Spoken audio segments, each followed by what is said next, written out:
सभी लोगों को नमस्कार। मैं आप सभी का स्वागत करती हूँ हमारे यूट्यूब चैनल अंडरस्टैंडिंग बेसिक्स में। तो आज इस वीडियो में हम क्या करने जा रहे हैं?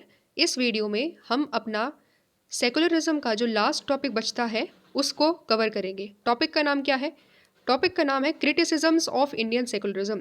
ठीक है, तो इस वीडियो में हम क्या कवर करने जा रहे हैं?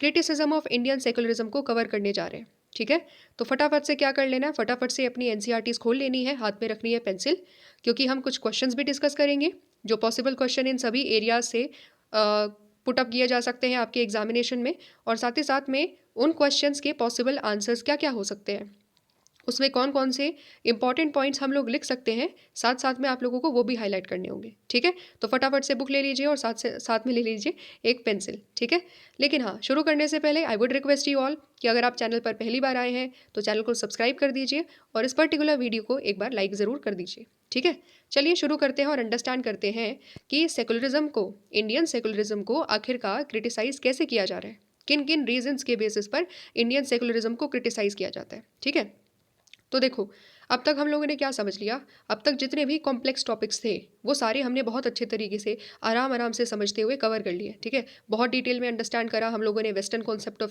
सेकुलरिज्म। फिर उसके बाद हम लोगों ने क्या पढ़ा? इंडियन मॉडल ऑफ सेकुलरिज्म पढ़ा। नेहरू जी ने क्या बोला है इंडियन सेकुलरिज्म के बारे में, हमने वो सारी चीज़ें पढ़ी और बिल्कुल अब क्लैरिटी हो चुकी है। जो पूरा चैप्टर है ना, उसका जो सबसे ज़्यादा मोस्ट इंपॉर्टेंट चीज़ें थी वो तो ऑलरेडी हम लोगों ने कवर कर लिया है। लेकिन हाँ, ये जो टॉपिक है, ऐसा नहीं है ये इंपॉर्टेंट नहीं है, इंपॉर्टेंट है और इससे भी क्वेश्चन बन सकते हैं, लेकिन यहाँ पर हमें थोड़ा सा समझना ज़्यादा है और कुछ कुछ इंपॉर्टेंट पॉइंट्स हैं जो हाईलाइट करते हुए चलने हैं। ठीक है, तो हम लोग चलिए समझते हैं, अंडरस्टैंड करते हैं कि क्रिटिसिज्म किस बेसिस पर इंडियन सेकुलरिज्म का किया जा रहा है। देखो, अगर मैं क्वेश्चन पूछूं, क्रिटिसिज्म से पहले अगर मैं क्वेश्चन पूछूं कि इंडियन सेकुलरिज्म का जो मॉडल है उसका नाम क्या है, तो आप लोग क्या बोलोगे? आप लोग बोलोगे कि इंडियन सेकुलरिज्म का जो मॉडल है उसको नाम दिया जाता है प्रिंसिपल्ड डिस्टेंस मॉडल का। कि इंडियन सेकुलरिज्म क्या कहता है कि इंडियन गवर्नमेंट इंगेज भी करेगी, साथ ही साथ डिसएंगेज भी करेगी जब रिलीजन की बात आएगी तो।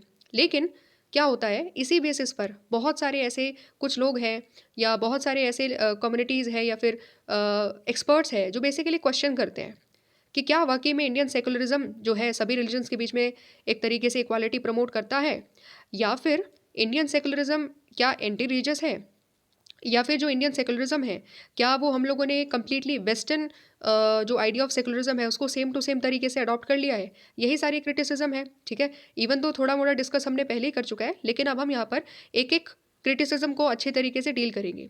सबसे पहला जो क्रिटिसिज्म है वो क्या आता है? वो आता है एंटी रिलीजियस का। क्या बोला जा रहा है? इंडियन सेकुलरिज्म को बोला जाता है कि इंडियन सेकुलरिज्म एंटी रिलीजियस है। तो आप लोग बोलोगे कि ये क्या मजाक है, कैसे इंडियन सेकुलरिज्म जो है वो एंटी रिलीजियस हो सकता है?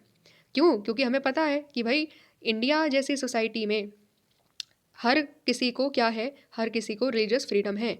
तो कैसे कह सकते हैं हम लोग फिर इंडिया जो है एक तरीके से इंडियन सेकुलरिज्म एंटी रिलीजियस है? बट फिर भी थोड़ा सा देख लेते हैं क्या क्वेश्चन उठाया जा रहा है एंटी रिलीजियस में। सबसे पहला चीज़ क्या बोला जा रहा है? सबसे पहला चीज़ बोला जा रहा है कि it is often argued that secularism is anti religious. ठीक है, और क्या बोलते हैं? We hope to have shown that secularism is against institutionalized religious domination। क्या बोल रहा है कि अब तक जितने भी हमने अंडरस्टैंडिंग कर ली है उसमें हमने ये अंडरस्टैंड करा है कि सेकुलरिज्म रिलीजन के खिलाफ नहीं है। सेकुलरिज्म किस चीज़ के खिलाफ है? सेकुलरिज्म खिलाफ है रिलीजियस के बेसिस पर जो होने वाला डोमिनेशन है। रिलीजियस डोमिनेशन के खिलाफ है सेकुलरिज्म। दो प्रकार के डोमिनेशन को सेकुलरिज्म अपोज करता है। स्टार्टिंग में भी हमने ये चीज़ पढ़ी थी। सबसे पहला डोमिनेशन इंट्रा रिलीजियस डोमिनेशन और दूसरा इंपॉर्टेंट डोमिनेशन है इंटर रिलीजियस डोमिनेशन। इन दोनों डोमिनेशन को सेकुलरिज्म अपोज करता है। किसी भी तरीके से सेकुलरिज्म किसी एक इंडिविजुअल को उसके फ्रीडम को एक्सरसाइज करने में, फ्रीडम को, उसके फ्रीडम ऑफ रिलीजन को एक्सप्रेस करने में रोकता नहीं है। ठीक है, इसका मतलब क्या हुआ? सिमिलरली एक और चीज़ उठाई जाती है। एक और चीज़ क्या उठाई जाती है? It has been argued that by some that secularism threatens the religious identity. ठीक है, कुछ लोग कह देते हैं कि सेकुलरिज्म जो है, जो रिलीजियस आइडेंटिटी है उसको थ्रेटन करता है। क्यों? क्योंकि सेकुलरिज्म कास्ट में इंटरफेयर कर रहा है। सेकुलरिज्म जो है, जो मैरिजेस के तरीके हैं उसमें इंटरफेयर कर रहा है। या फिर सेकुलरिज्म के अंतर्गत जो स्टेट है वो क्या कर रहा है? वो बेसिकली जो ट्रिपल तलाक की जो प्रैक्टिसेस है उसको एक तरीके से बैन कर रहा है। तो इस तरीके से कुछ लोग बोल सकते हैं कि ये रिलीजियस आइडेंटिटी को कहीं ना कहीं थ्रेट कर रहा है, बट ऐसा नहीं है। सेकुलरिज्म प्रमोट करता है क्या चीज़ प्रमोट करता है?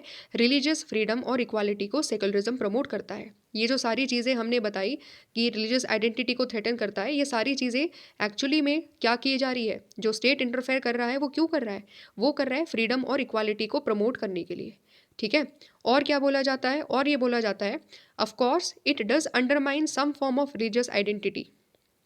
ये बात ठीक है कि कुछ प्रकार की रिलीजियस आइडेंटिटी को हम ज़रूर अंडरमाइन करते हैं। कुछ प्रकार की रिलीजियस आइडेंटिटी को ज़रूर इंडियन सेकुलरिज्म अपोज करता है, और वो सारी आइडेंटिटीज़ ऐसी आइडेंटिटीज़ हैं जो नेगेटिव है, जैसे कि dogmatic identity, violence, fanatical identity, exclusive identity, या कोई ऐसी एक्टिविटी जिसकी वजह से एक रिलीजन या बाकी रिलीजन्स के खिलाफ कोई हेट्रेड क्रिएट कर रहा है। तो वो सारी रिलीजियस एक्टिविटीज़ को, उन सारी रिलीजियस आइडेंटिटीज़ को हम क्या करेंगे? हम बिल्कुल अंडरमाइन करते हैं। उन सभी को इंडियन सेकुलरिज्म अपोज करता है, क्योंकि इंडियन सेकुलरिज्म ये कहता है कि हम हमारी सोसाइटी में रहने वाले हर धर्म के व्यक्ति को फ्रीडम देंगे, और अगर उसके खिलाफ कोई हेट्रेड क्रिएट करेगा तो वो चीज़ गलत है। ये इंडियन सेकुलरिज्म अलाउ नहीं करता। ठीक है।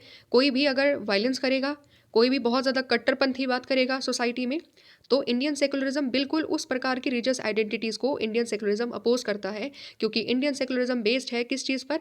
पीसफुल को एग्जिस्टेंस पर। और ये सारी की सारी जो आइडेंटिटीज़ है, डॉगमेटिक आइडेंटिटीज़, वॉयलेंट, फैनेटिकल, एक्सक्लूसिविस्ट, ये सारी खतरा है हमारे उस पर्टिकुलर आइडिया के लिए, जो आइडिया ऑफ सेकुलरिज्म पीसफुल को एग्जिस्टेंस को प्रमोट करता है। ठीक है।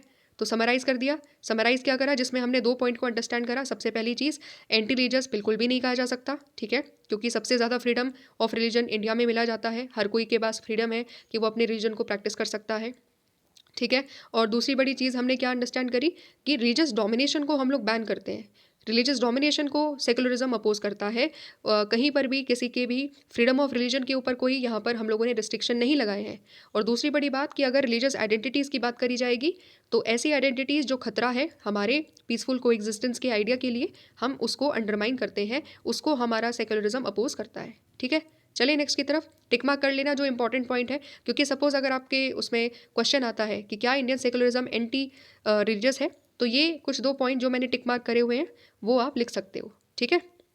अब नेक्स्ट इंपॉर्टेंट पॉइंट की तरफ बढ़ते हैं। दूसरा क्वेश्चन उठता है। ठीक है। समझते चलना, ये सिंपल सी चीज़ें हैं, लेकिन हाँ इस पे क्वेश्चंस बन सकते हैं देखो एग्जाम में। ठीक है। सिंपल ज़रूर है लेकिन इंपॉर्टेंट ज़रूर है। ठीक है। तो दूसरा जो क्रिटिसिज्म यहाँ पर उठाया जाता है, वो बोला जाता है कि सेकुलरिज्म इंडिया में जो है वो वेस्टर्न इम्पोर्ट है। हमने एक तरीके से वेस्ट से सीधा सीधा आइडिया उठा लिया और साथ ही साथ में जो इंडिया की जो सोसाइटी है उसके ऊपर एक तरीके से चिपका दिया एज इट इज़। क्या वाकई में ऐसा है? ऐसा नहीं है। हमने बहुत ज़्यादा डिस्कस करा है, दोनों में हमने डिफरेंस समझे हैं कि वेस्टर्न सेकुलरिज्म कैसे अलग है, इंडियन सेकुलरिज्म कैसे अलग है। दोनों में डिफरेंसेस समझते हुए हमने बताया था कि जब हम इंडियन सेकुलरिज्म की बात करते हैं तो हमारा सेकुलरिज्म हमारी सोसाइटी की नीड के मुताबिक है।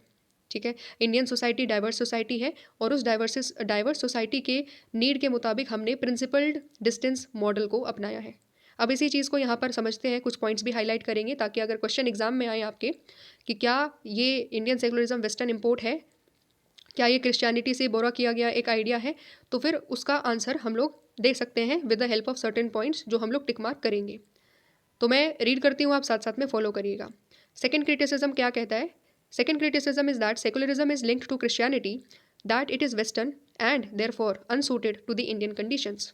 ठीक है। ये बोला जाता है कि क्रिश्चियनिटी से आया है और वेस्टर्न है, इसीलिए इंडियन कॉन्स्टिट्यूशन या जो इंडियन कंडीशन है, बेसिकली कॉन्स्टिट्यूशन नहीं, इंडियन कंडीशन के लिए वो बिल्कुल भी सूटेबल नहीं है। ठीक है। ऐसा बोला जाता है। तो यहाँ पर एक क्वेश्चन उठ सकता है, अच्छा ठीक है, मान लिया आप ये कह रहे हो कि हमने वेस्ट से चीज़ें ली है, वेस्ट से तो इंटरनेट भी आया है, वेस्ट से तो ग्लोबलाइजेशन भी एक तरीके से आया है। ठीक है। तो क्या इसका मतलब ये है कि जो भी चीज़ वेस्ट से आ रही है वो हम लोग नकार दें, उसको अडॉप्ट ही ना करें? ठीक है। क्या इसका मतलब ये है क्या? नहीं। जो चीज़ जहाँ से आ रही है, अगर वो अच्छी चीज़ है तो उसको अडॉप्ट करना चाहिए कि नहीं करना चाहिए? करना चाहिए ना, है ना? ये चीज़ इस तरीके से टैकल करी जा सकती थी, इसका आंसर ऐसे दिया जा सकता था, बट वो एक बहुत शैलो रिस्पॉन्स होता, वो एग्जैक्टली आंसर नहीं देता इस पर्टिकुलर क्वेश्चन का कि क्या अगर ये चीज़ वेस्टर्न है तो क्या हमने सेम टू सेम वेस्टर्न चीज़ अडॉप्ट कर ली, है ना? तो उसका करेक्ट आंसर नहीं होता। करेक्ट आंसर क्या है जो अभी हम पढ़ेंगे? मैं रीड कर रही हूँ, आप साथ साथ में फॉलो करते चलिएगा। Western states became secular when, at an important level, they challenged the control of established religious authority over social and political life. तो देखो क्या बता रहे हैं कि वेस्टर्न स्टेट्स सेकुलर कब बने। वेस्टर्न स्टेट्स सेकुलर तब बने जब उन्होंने चैलेंज किया जो रिलीजियस अथॉरिटी का जो कंट्रोल था उनकी सोशल लाइफ पर, पॉलिटिकल लाइफ पर, सारी जगह पर एक तरीके से चर्च का कंट्रोल हो चुका था। ठीक है, तो जब चर्च का कंट्रोल हो चुका था तो उसके खिलाफ लोगों ने आवाज़ उठाई और बोला कि भाई चर्च को हटाओ हमारी लाइफ से, क्योंकि क्या पहनना है, किस तरीके से बात करनी है, किस तरीके से गॉड को वर्शिप करना है, सारी चीज़ें चर्च बता रहे हैं। चर्च का मतलब रिलीजियस लीडर्स बता रहे हैं। तो बहुत ज़्यादा डोमिनेशन होने लगा था चर्च का इंडिविजुअल की फ्रीडम के ऊपर और इंडिविजुअल की लिबर्टी के ऊपर। इसीलिए लोगों ने क्या करा, रेजिस्ट करा इस चीज़ के खिलाफ और बोला स्टेट अलग होना चाहिए और रिलीजन अलग अलग होना चाहिए। रिलीजन को इंटरफेयर नहीं करना चाहिए किसी भी तरीके से इंडिविजुअल की लाइफ में, इंडिविजुअल की पॉलिटिकल लाइफ में। ठीक है, इस तरीके से उन्होंने आवाज़ उठाई और तब जा कर के वहाँ पर जो आइडिया ऑफ सेकुलरिज्म है वो आता है। ठीक है, और क्या बोला जाता है, दूसरी इंपॉर्टेंट चीज़ बोली जाती है what of the claim that it is western. ठीक है, क्वेश्चन ये उठता है कि एक क्लेम ये भी किया जाता है ना कि ये वेस्टर्न है, तो इस चीज़ को आप टैकल कैसे करोगे, क्योंकि आपने यहाँ पर बता तो दिया कि चलो ठीक है कि ये जो प्रोडक्ट ऑफ क्रिश्चियन वर्ल्ड है क्या वो वाकई में प्रोडक्ट है, नहीं, क्रिश्चियन वर्ल्ड का प्रोडक्ट नहीं है, क्योंकि हमने हमने ये चीज़ पढ़ ली कि जब वेस्टर्न स्टेट्स में ये चीज़ें आती हैं, जब वेस्टर्न स्टेट्स आवाज़ उठाते हैं एक तरीके से रिलीजियस डोमिनेशन के ऊपर कि रिलीजियस डोमिनेशन क्यों हो रहा है उनकी लाइफ पर, तब जा कर के वो चीज़ आती है। So it is not that कि ये डायरेक्टली क्रिश्चियन प्रिंसिपल्स के अकॉर्डिंगली जो सेकुलरिज्म का आइडिया है वो आता है, नहीं, हम तो यहाँ पर चर्च और स्टेट के जो सेपरेशन है उसके बारे में बात करते हैं। ठीक है, तो ये क्रिश्चियन आइडिया नहीं है, ये क्रिश्चियन वर्ल्ड का प्रोडक्ट नहीं है। अब ये चीज़ तो हमने समझ ली। अब दूसरी चीज़ क्या बोला जाता है, दूसरी चीज़ बोला जाता है कि चलो मान लिया क्रिश्चियन वर्ल्ड का आइडिया नहीं है, लेकिन है तो वेस्टर्न ना, आया तो वेस्ट में ही है। वेस्टर्न सोसाइटी ने ही तो आवाज़ उठाई रिलीजियस डोमिनेशन के खिलाफ, तभी तो वहाँ पर सेकुलरिज्म आया, तभी तो बोला गया कि चर्च हट जाओ पॉलिटिकल लाइफ से।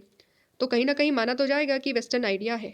ठीक है, तो क्या इसका मतलब फिर ये है कि जो वेस्ट में जो आइडिया आया वो सेम टू सेम इंडिया ने अप्लाई कर लिया? ऐसा तो नहीं है। तो क्या कहती है बुक, क्या कहती है उसको अंडरस्टैंड करते हैं, फिर इसका पूरा आंसर हमें मिल जाएगा।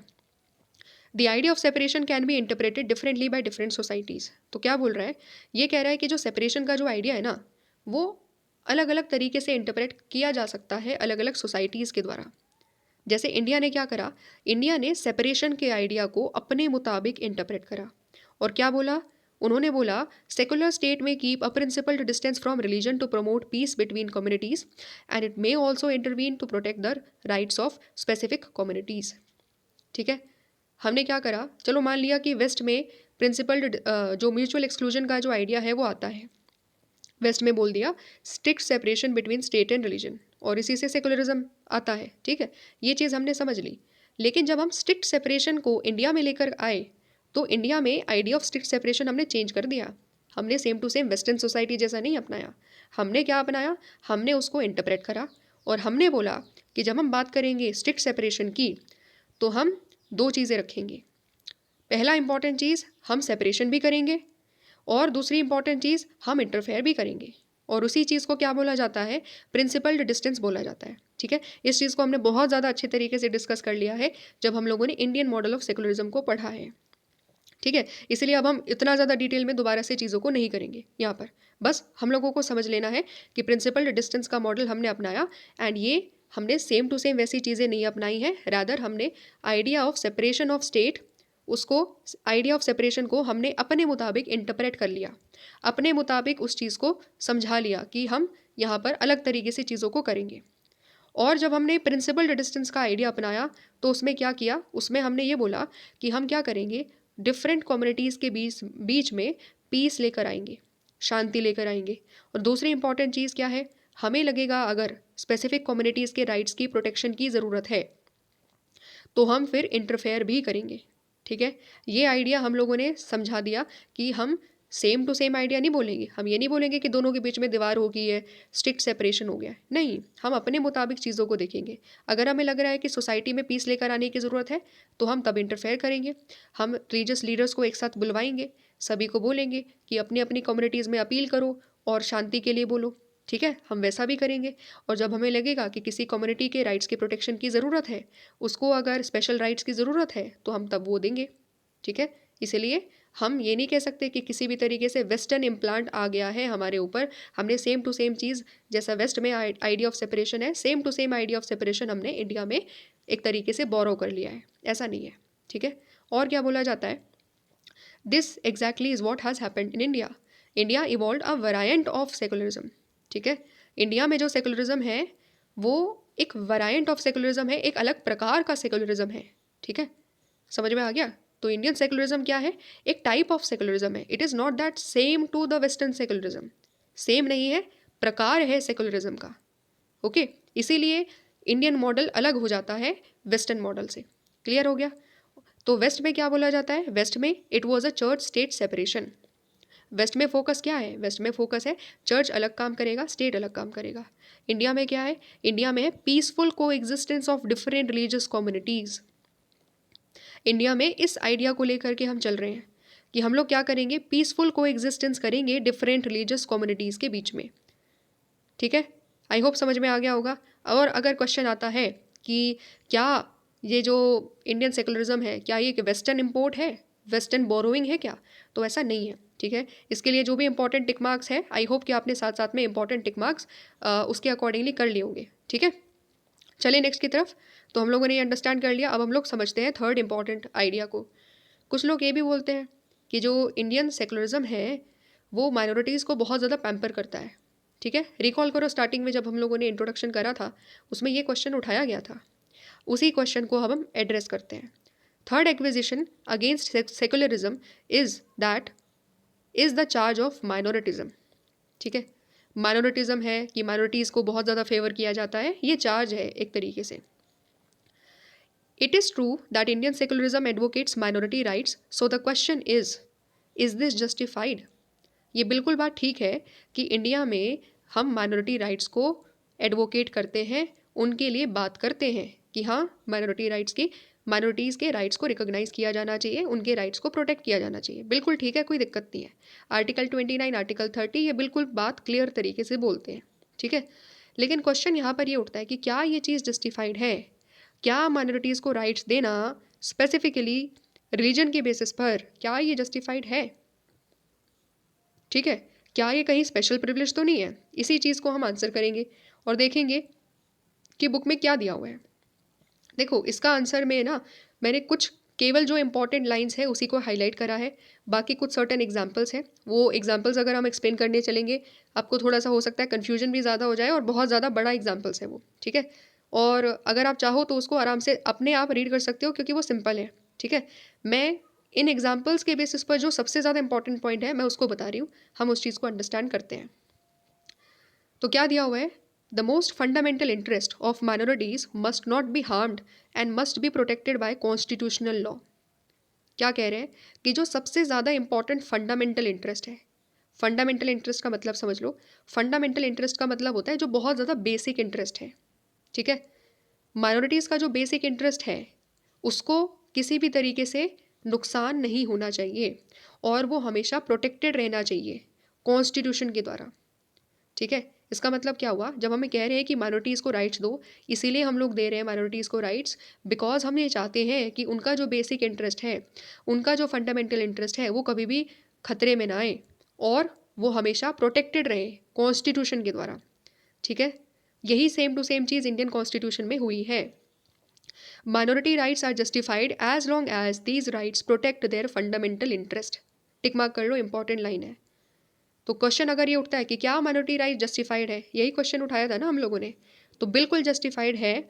माइनॉरिटी राइट्स आर जस्टिफाइड जब तक कि इन राइट्स की वजह से, जब तक ये जो राइट्स है ये इनके फंडामेंटल इंटरेस्ट को प्रोटेक्ट कर रहे हैं, तब तक ये बिल्कुल जस्टिफाइड है। क्यों जस्टिफाइड है, क्योंकि उसका सिंपल सा रीज़न है, अगर मेजॉरिटी कम्युनिटी के पास फंड्स भी है, पावर भी है, पॉलिटिकल पावर भी है, ठीक है, सोशल पावर भी है, तो वो अपने इंटरेस्ट को, अपने रिलीजियस इंटरेस्ट को प्रमोट भी कर लेगी और अपने रिलीजियस इंस्टीट्यूशंस को बचा भी लेगी, अपने रिलीजन की प्रोटेक्शन भी कर लेगी। लेकिन माइनॉरिटीज़ के पास ये चीज़ें नहीं है ना, माइनॉरिटीज़ के पास उतना फंड्स नहीं है।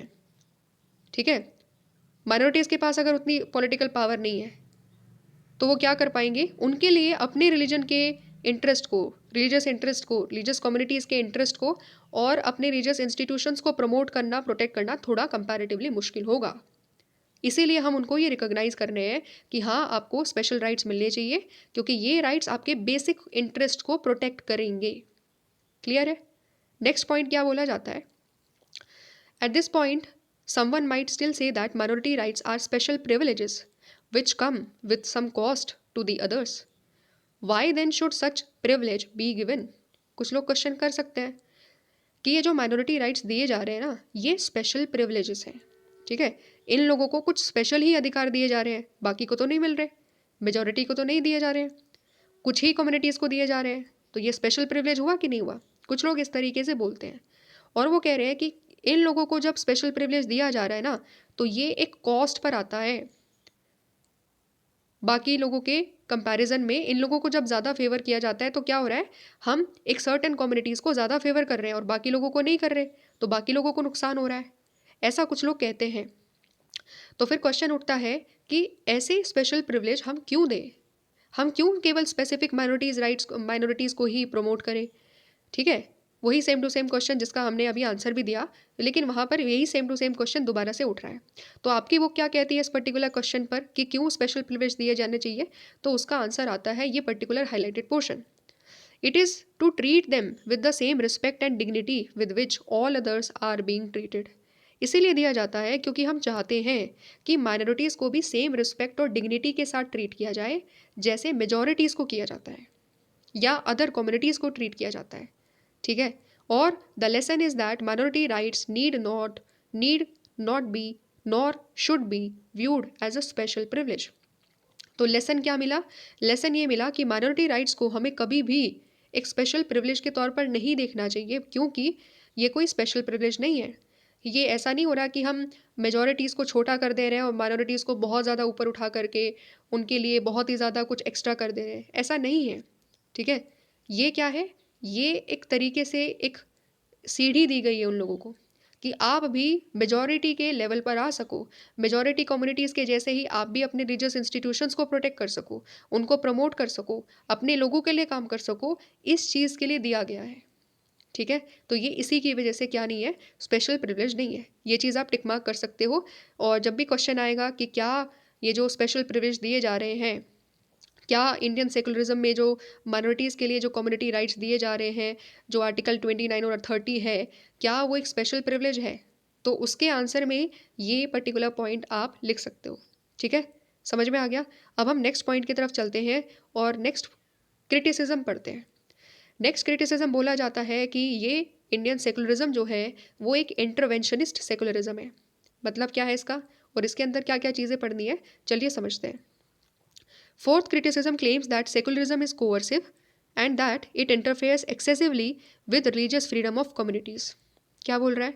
ये कह रहा है कि जो चौथा क्रिटिसिज्म है वो ये कहता है कि जो सेकुलरिज्म है वो बहुत ज़्यादा क्या है, कोअर्सिव है और वो बहुत ज़्यादा एक्सेसिवली इंटरफेयर करता है रिलीजियस फ्रीडम ऑफ कम्युनिटीज़ के साथ में, ठीक है। ये चीज़ बहुत ज़्यादा गलत तरीके से कहीं ना कहीं इंटरप्रेट करती है इंडियन सेकुलरिज्म को। अब खुद बताइए, इतना ज़्यादा क्या इंटरफेयर किया जा रहा है? क्या हर मामले में इंटरफेयर किया जा रहा है? एक्सेसिवली बहुत ज़्यादा इंटरफेयर किया जा रहा है क्या? नहीं, जिस चीज़ में ज़रूरत लगती है उसी चीज़ में इंटरफेयर किया जाता है ना। यही चीज़ यहाँ पर बोली भी गई है। Indian secularism rejects non interference in religion but it does not follow that it is excessively interventionist. हाँ, माना हम लोगों ने कि इंडियन सेकुलरिज्म ये कहता है कि हम इंटरफेयर करेंगे, है ना। हम अमेरिका का मॉडल जो है म्यूचुअल एक्सक्लूजन का, हम उसको फॉलो नहीं कर रहे हैं। हम प्रिंसिपल्ड डिस्टेंस मॉडल को फॉलो कर रहे हैं, जहाँ पर हम खुद कहते हैं कि हम इंटरफेयर करेंगे, बट वो इंटरफेयर को एक्सेसिवली इंटरवेंशनिस्ट नहीं माना जाना चाहिए, ठीक है। और क्या बोलते हैं, interfere need not automatically means coercive intervention. अगर हम इंटरफेयर कर रहे हैं इसका मतलब ये नहीं है कि हम ज़बरदस्ती लोगों के ऊपर जो पॉलिसीज़ हैं, जो लॉज हैं, वो थोप रहे हैं, ऐसी बात नहीं है, ठीक है। अगर मान लो, चलो ये बात आपको समझ में नहीं आई कि नहीं, ये तो ऐसी बात नहीं है, ज़बरदस्ती थोपा जा रहा है, एक्सेसिव इंटरवेंशनिस्ट है ना। कुछ लोग फिर भी इस तरीके से बोल सकते हैं कि नहीं, ऐसी बात नहीं है, एक्सेसिव इंटरवेंशनिस्ट ही हो रहा है, तो एक और क्वेश्चन है फिर आपकी बुक में जो दिया हुआ है, मान लिया आपकी बात कि चलो ठीक है एक्सेसिव इंटरवेंशन हो रहा है, कोअर्सिव इंटरवेंशन हो रहा है, तो फिर क्वेश्चन आपकी बुक में दिया हुआ है, why have the personal laws of all religious communities not been reformed. अगर इतना ही ज़्यादा इंटरवेंशनिस्ट है तो आज तक भी पर्सनल लॉज सभी रिलीजियस कम्युनिटीज़ के रिफॉर्म क्यों नहीं कर पाया इंडियन गवर्नमेंट के द्वारा, क्यों नहीं अब तक वो रिफॉर्म हुए हैं। पर्सनल लॉज क्या है, थोड़ा सा इसके बारे में समझना पड़ेगा, तभी ये क्वेश्चन समझ में आएगा। तो देखो पर्सनल लॉज दिया हुआ है, पर्सनल लॉज क्या है, laws concerning marriage, inheritance and other family matters which are governed by different religions. ठीक है, मतलब हर कम्युनिटी में, जैसे मुस्लिम्स में अलग है, हिंदुज़म में अलग है, अलग अलग क्रिश्चियनिटी में अलग है, हर रिलीजन में रिलीजियस प्रिंसिपल्स के मुताबिक, रिलीजियस स्क्रिप्चर्स के मुताबिक डिसाइड होते हैं कुछ सर्टेन मैटर्स, जैसे शादी कैसे होगी, इनहेरिटेंस कैसे होगा, और डाइवोर्स कैसे होगा, अडॉप्शन कैसे होगा। ठीक है, ये सारी चीज़ें जो है वो क्या होता है, हर रीजन अपने प्रिंसिपल्स के, हर धर्म के लोग अपने अपने मुताबिक ये पर्सनल लॉज को डिसाइड करते हैं। ठीक है, इनको कहा जाता है पर्सनल लॉज। क्या कहा जाता है इनको, पर्सनल लॉज कहा जाता है। तो फिर क्वेश्चन यहाँ पर ये उठता है, दोबारा से हम टॉपिक पर आते हैं जिसको हम डिस्कस कर रहे थे। अगर इंडियन गवर्नमेंट, इंडियन स्टेट इतना ही ज़्यादा इंटरफेयर कर रहा है तो अब तक पर्सनल लॉज में क्यों अब तक कोई रिफॉर्म नहीं हुआ, क्यों कम्युनिटीज़ अपने अपने पर्सनल लॉज के अकॉर्डिंगली चल पा रही है, क्यों अब तक यूनिफॉर्म सिविल कोड अब तक नहीं आया है इंडिया में। ठीक है, यूसीसी पर डिबेट हो रही है कि नहीं हो रही है ना, तो क्यों अब तक वो चीज़ नहीं हो पा रही है। इस चीज़ को हम समझते हैं और अंडरस्टैंड करते हैं, थोड़ा सा इसको गहराई से अंडरस्टैंड करते हैं। ठीक है, तो क्या बोलता है, मैं बुक रीड कर रही हूँ, आप फॉलो करते चलिएगा। A secularist might see the personal laws as manifestations of community specific rights that are protected by constitution. कुछ लोग क्या मानते हैं, कुछ सेकुलरिस्ट मान सकते हैं कि जो पर्सनल लॉज हमें मिले हैं, हर कम्युनिटी के अपने अपने लॉज हैं, तो ये जो पर्सनल लॉज है ना, ये कम्युनिटी स्पेसिफिक राइट्स हैं, ये हर कम्युनिटी के कुछ सर्टन राइट्स हैं जो कॉन्स्टिट्यूशन ने उसको दिए हैं। तो कुछ लोग तो इस तरीके से उसको देखते हैं कि भाई ये जो है ना, ये कम्युनिटी को राइट्स मिले हुए हैं कॉन्स्टिट्यूशन की तरफ से, और ये क्योंकि हमें राइट्स मिले हुए हैं तो स्टेट राइट्स नहीं छीन सकता ये, इसीलिए स्टेट ने अब तक कोई इंटरफेयर नहीं करा। एक तरीका ये हो सकता है। एक और तरीका हो सकता है, कुछ लोग कह सकते हैं he might see these laws as affront to the basic principles of secularism on the ground that they treat women unequally and therefore unjustly। कुछ लोग और क्या बोल सकते हैं, कुछ लोग ये बोल सकते हैं कि ये जो प्रिंसिपल है, ये जो पर्सनल लॉज है, ये क्या है, ये एक तरीके से गलत है। ठीक है, ये एक तरीके से अपोज करते हैं, प्रिंसिपल ऑफ सेकुलरिज्म को अपोज करते हैं। अफरेंट का मतलब क्या होता है, अपोज करना। कैसे अपोज कर रहे हैं, क्योंकि पर्सनल लॉज में, चाहे हिंदुइज्म में हो, चाहे इस्लाम में हो, क्रिश्चियनिटी में हो, क्या हो रहा है, विमेंस को अनइक्वल तरीके से ट्रीट किया जा रहा है। विमेंस को पर्सनल लॉज के अंतर्गत अनजस्ट तरीके से ट्रीट किया जा रहा है। जैसे बहुत सारे रिलीजन में क्या हो रहा है, विमेन को इनहेरिटेंस का राइट्स नहीं मिल रहा। ठीक है, और ट्रिपल तलाक जैसी चीज़ें हो रही हैं, डाइवोर्स के अधिकार नहीं दिए जा रहे हैं, और अगर डाइवोर्स दिया भी जा रहा है तो भी एलिमनी का अधिकार नहीं है। एलिमनी का मतलब है डाइवोर्स के बाद कुछ certain amount of money husband के द्वारा दिया जाना चाहिए विमेन को, उसमें भी बहुत सारे इश्यूज आ रहे हैं। पॉलीगैमी हो रही है। ठीक है, तो ये सारे क्या है, जब पॉलीगैमी हो रही है, ट्रिपल तलाक हो रहा है, या फिर डाइवोर्स के अधिकार नहीं है, ठीक है, या प्रॉपर कंपनसेशन विमेन को नहीं मिल पा रहा है, या प्रॉपर्टी का इक्वल अधिकार नहीं मिल पा रहा है, तो ये सारी चीज़ें क्या हो रही है, विमेन के खिलाफ डिस्क्रिमिनेशन हो रहा है कि नहीं हो रहा, इंट्रा रिलीजियस डोमिनेशन आ रहा है कि नहीं आ रहा है। तो कुछ लोग इसीलिए बोलते हैं कि यहाँ पर स्टेट को ज़रूरत है क्या करने की, इंटरफेयर करने की ज़रूरत है, इन पर्सनल लॉज को चेंज करने की ज़रूरत है। और इसीलिए कुछ लोग यूसीसी का सपोर्ट भी करते हैं, इसीलिए कुछ लोग यूनिफॉर्म सिविल कोड को इसीलिए लेकर आगे आना चाहते हैं कि वो वुमेन के साथ हो रहे इन जस्टिफिकेशन को, अनजस्ट जो जो चीज़ें हो रही है वुमेन के साथ, उसको बदल देगा। ठीक है, तो कुछ लोग इस तरीके से बोलते हैं और सपोर्ट करते हैं कि ये जो आइडिया ऑफ पर्सनल लॉज है ना, ये क्या है, हमारे इंडियन सेकुलरिज्म के प्रिंसिपल के खिलाफ है, क्योंकि सेकुलरिज्म कहता है इंट्रा रिलीजियस डोमिनेशन नहीं होना चाहिए, और ये पर्सनल लॉज क्या कर रहे हैं, वुमेन के साथ अनजस्ट कर रहे हैं, विमेन के साथ डिस्क्रिमिनेशन कर रहे हैं, जो कि इंट्रा रिलीजियस डोमिनेशन की कैटेगरी में आता है। ठीक है, समझ गए। नेक्स्ट इंपॉर्टेंट पॉइंट पढ़े। तो इसी की वजह से क्या है, ये जो हम डिबेट पढ़ रहे हैं कि स्टेट इंटरवेंशनिस्ट है या नहीं है, ठीक है, इंडियन सेकुलरिज्म बहुत ज़्यादा इंटरवेंशनिस्ट है या नहीं है, हम उसी चीज़ को समझ रहे हैं। इस चीज़ को अब हम कंक्लूड करते हैं। तो क्या बोल रहा है, personal laws can be reformed in a way that they continue to exemplify both minority rights and equality between men and women. तो क्या कह रहा है कि पर्सनल लॉज को हम रिफॉर्म कर सकते हैं, पर्सनल लॉज को हम लोग क्या कर सकते हैं, रिफॉर्म कर सकते हैं इस तरीके से कि वो क्या करे, माइनॉरिटी राइट्स को भी एग्जेम्पलीफाई करे और साथ ही साथ मेन और विमेन के बीच में इक्वालिटी को भी लेकर के आए। इसका मतलब क्या है, हम चाहे तो पर्सनल लॉज को रिफॉर्म कर सकते हैं, इंडियन गवर्नमेंट चाहे तो रिफॉर्म कर सकती है, बट कोअर्सिवली नहीं करना, ज़बरदस्ती रिफॉर्म नहीं करना है। ठीक है, इसका मतलब क्या है, लास्ट लाइन हम लोग पढ़ते हैं जो टिक मार्क भी करी हुई है। तो क्या बोलती है last line, but such reform should neither be brought about by state और ग्रुप कोअर्सन और nor should the state adopt a policy of total distance from it. मतलब क्या है, ऐसे जो रिफॉर्म हम लेकर के आना चाहते हैं ना, वो एक तरीके से ज़बरदस्ती नहीं करनी हम लोगों को किसी भी कम्युनिटी के साथ, स्टेट को ज़बरदस्ती नहीं करनी, ना किसी ग्रुप को ज़बरदस्ती करनी है। ठीक है, ज़बरदस्ती के ज़रिए हमें ये रिफॉर्म नहीं लेकर आने, क्योंकि ज़बरदस्ती करेंगे तो क्या होगा, ज़बरदस्ती करेंगे तो लॉ, तो जो लोग हैं वो लॉ को नहीं मानेंगे, प्रोटेस्ट कर देंगे। ठीक है, इसका मतलब रिफॉर्म किया जाना चाहिए, लेकिन आराम से लोगों के साथ डिस्कस करते हुए, कम्युनिकेट करते हुए, उनको कॉन्फिडेंस में लेकर के हमें पर्सनल लॉज को चेंज करना चाहिए। ठीक है, इसको ऐसे भी लगाओ, अगर यूसीसी लेकर के आना है, यूनिफॉर्म सिविल कोड इंडिया में लेकर के आना है, तो किसी के ऊपर ज़बरदस्ती नहीं करी जा सकती है। ठीक है, क्योंकि पर्सनल लॉज दिए हुए हैं सभी को। ठीक है, तो अगर हम चेंज लेकर के आना चाहते हैं, अगर यूनिफॉर्म सिविल कोड लेकर के आना चाहते हैं, वेमेन के साथ हो रहे अनजस्ट डिस्क्रिमिनेशन को हम चेंज करना चाहते हैं, तो हमें क्या करना पड़ेगा, हर कम्युनिटी को कॉन्फिडेंस में लेना पड़ेगा, उनके साथ बातचीत करनी पड़ेगी, तब जा कर के एक तरीके से क्या हो पाएगा, पर्सनल रिफॉर्म्स या जो पर्सनल लॉज में जो रिफॉर्म है वो हो सकते हैं। ठीक है, कंक्लूजन करें तो ये ज़रूर है कि स्टेट इंडिया में इंटरफेयर कर सकता है, बट इंडियन स्टेट एक्सेसिव तरीके से इंटरफेयर नहीं कर रहा है। अगर कर रहा होता तो फिर कब का यूसीसी स्टार्टिंग में ही आ चुका होता। ठीक है, सारे पर्सनल लॉज को रिफॉर्म करते हुए स्टार्टिंग से ही हम लोग यूनिफॉर्म सिविल कोड के जरिए चल रहे होते, बट अब तक भी वो सारी चीज़ें नहीं हुई है, क्योंकि हम एक्सेसिवली इंटरफेयर नहीं करना चाहते, हम ज़बरदस्ती इंटरफेयर नहीं करना चाहते हैं किसी के भी पर्सनल मैटर्स में। ठीक है, समझ में आ गया, ये अंडरस्टैंडिंग हम लोगों को लेनी थी। अब जो नेक्स्ट इम्पॉर्टेंट टॉपिक है, जो नेक्स्ट इम्पॉर्टेंट क्रिटिसिज्म है वोट बैंक पॉलिटिक्स, तो उसको हम लोग समझ लेते हैं क्या बोला जाता है यहाँ पर। तो देखो, वोट बैंक पॉलिटिक्स से नाम से ही समझ में आ रहा है कि क्या बोला जा रहा है, कि जो सेकुलरिज्म है वो क्या है, वो एक तरीके से पॉलिटिक्स ऑफ वोट बैंक को इनकरेज कर रहा है। ठीक है, क्या इनकरेज कर रहा है, कैसे इनकरेज कर रहा है, और अगर इनकरेज कर भी रहा है तो क्या वोट बैंक पॉलिटिक्स नहीं होनी चाहिए या होनी चाहिए, ये सारे क्वेश्चन है जो हम डील करेंगे। तो चलिए एक बार फटाफट से अंडरस्टैंड कर लेते हैं क्या दिया हुआ है बुक में। There is an argument that secularism encourages the politics of vote banks. ठीक है, ऐसा आर्ग्यूमेंट दिया जाता है। As an empirical claim this is not entirely false. ये बात पूरी तरीके से गलत नहीं है, मतलब बात में सच्चाई है कि वोट बैंक पॉलिटिक्स होती है।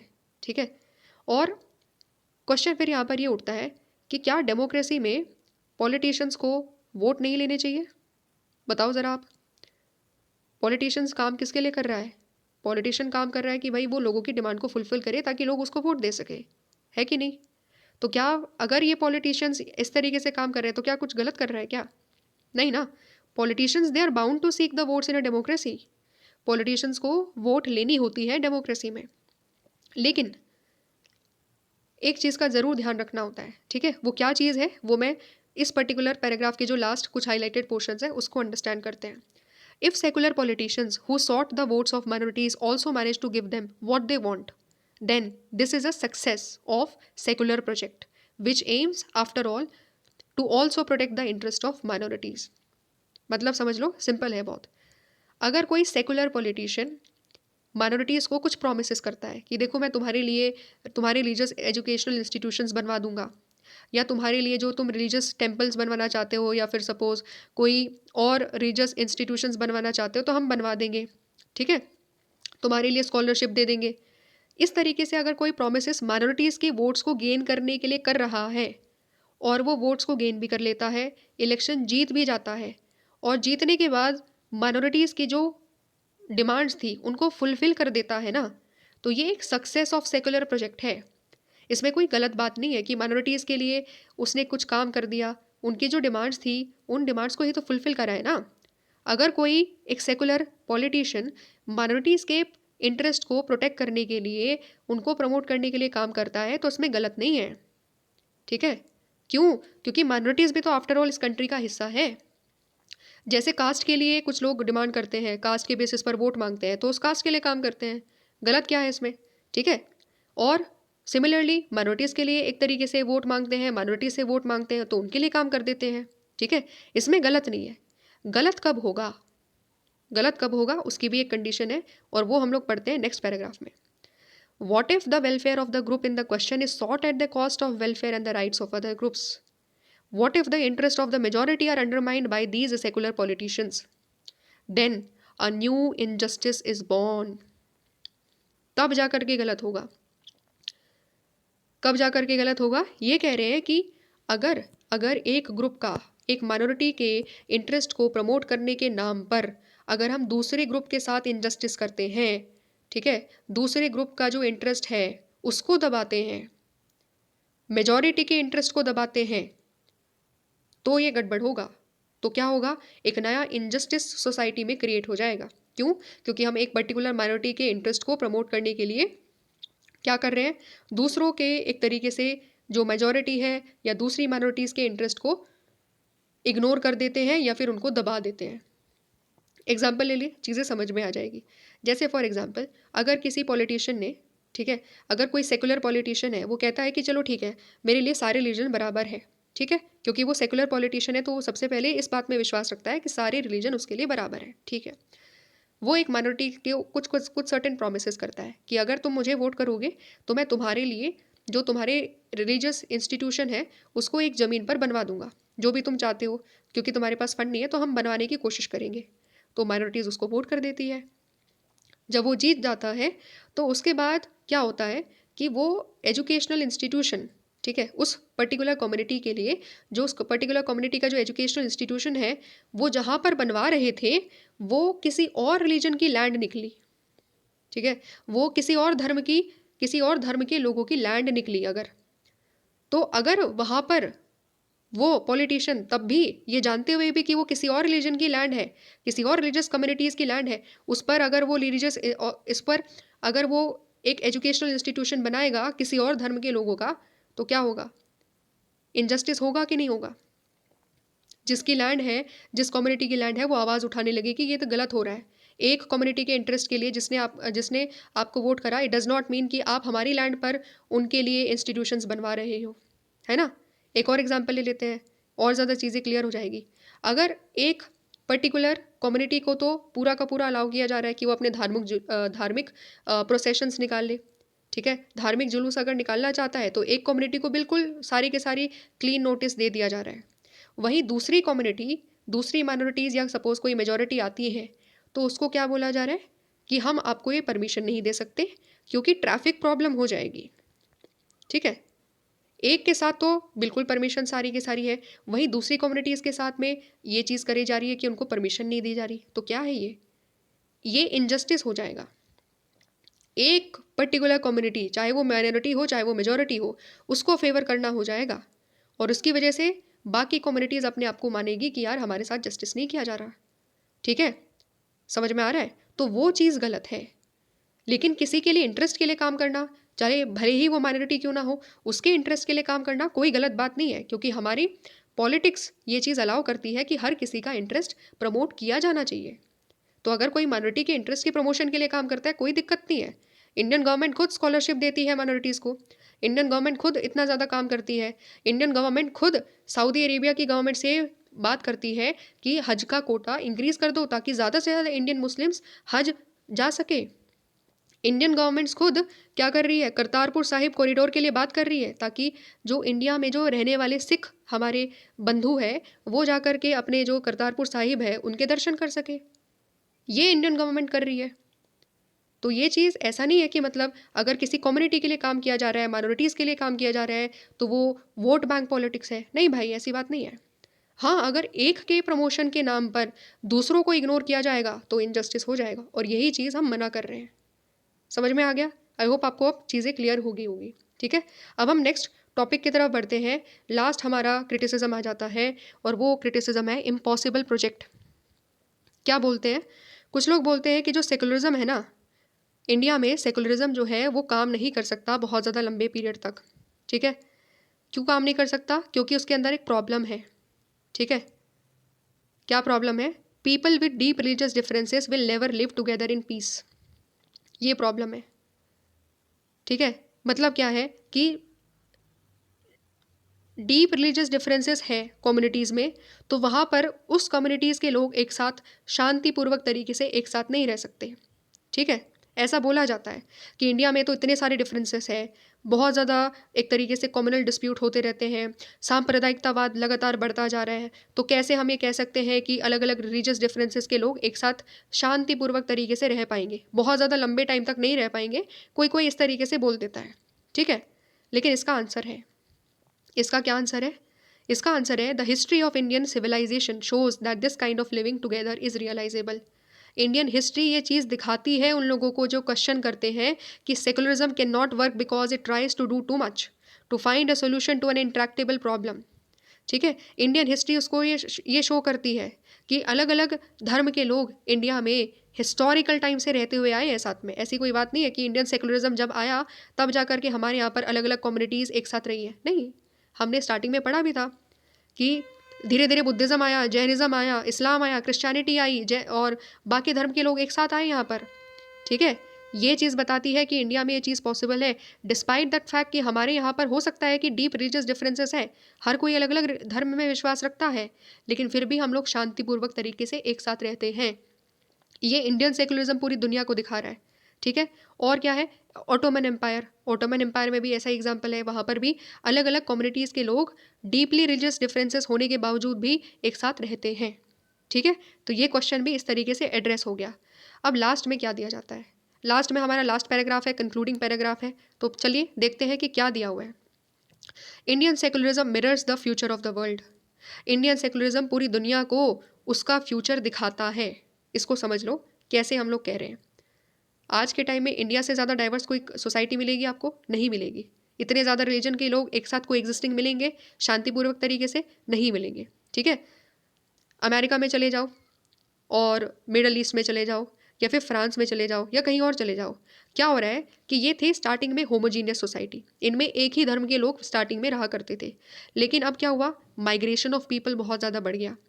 ठीक है, मूवमेंट बहुत ज़्यादा बढ़ गई, ग्लोबलाइजेशन बहुत ज़्यादा बढ़ गया, इसीलिए क्या हुआ? अलग अलग धर्म के लोग, अलग अलग कंट्रीज़ के लोग अब अलग अलग कंट्रीज़ में रह रहे हैं। जैसे इंडिया से बहुत सारे लोग क्या हो रहा है, अमेरिका में जा रहे हैं। ठीक है, तो हिंदूज़ भी जा रहे हैं, इस्लाम के लोग भी जा रहे हैं, क्रिश्चियनिटी के लोग भी जा रहे हैं। सिमिलरली चाइना से भी जा रहे हैं, सिमिलरली सऊदी अरेबिया से भी जो इस्लाम के जो धार्मिक लोग हैं वो जा रहे हैं और अलग अलग कंट्रीज़ में सेटल हो रहे हैं।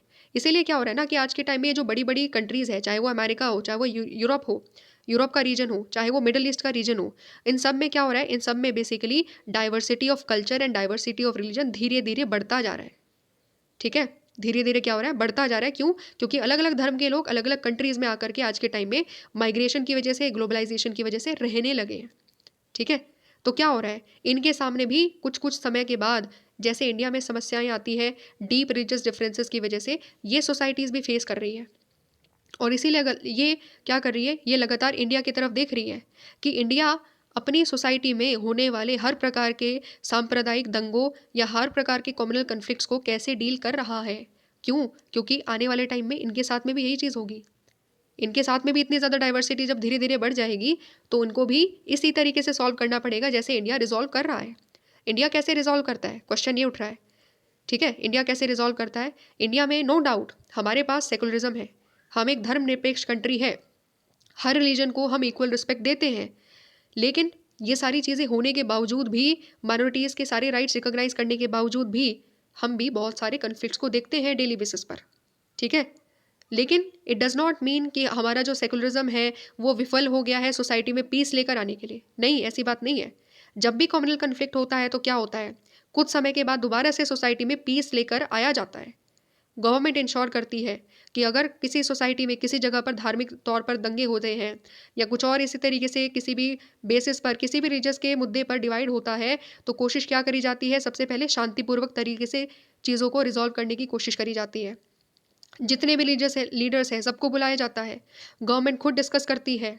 ठीक है, जैसे कि अभी क्या हो रहा है अभी रिसेंटली अगर कोई भी सपोज चेंजेस किया जा रहा है, ट्रिपल तलाक की बात क्यों ना हो, चाहे वक्फ बोर्ड में, वक्फ जो बोर्ड है, अभी रिसेंटली वक्फ बोर्ड में अमेंडमेंट करने की बात करी जा रही है, उसमें अमेंडमेंट क्यों ना हो, तो क्या किया जा रहा है, जिस पर्टिकुलर कम्युनिटी के कुछ सर्टेन रिलीजियस प्रिंसिपल्स में हम चेंज लेकर के आना चाहते हैं, तो इंडियन गवर्नमेंट पहले सभी उस पर्टिकुलर रिलीजियस कम्युनिटीज़ के लीडर्स को एक साथ बुलवाती है, उनके साथ बातचीत करती है, उनके सजेशंस को लिया जाता है, ताकि उनको ये ना लगे कि उनके ऊपर चीज़ें थोपी जा रही है।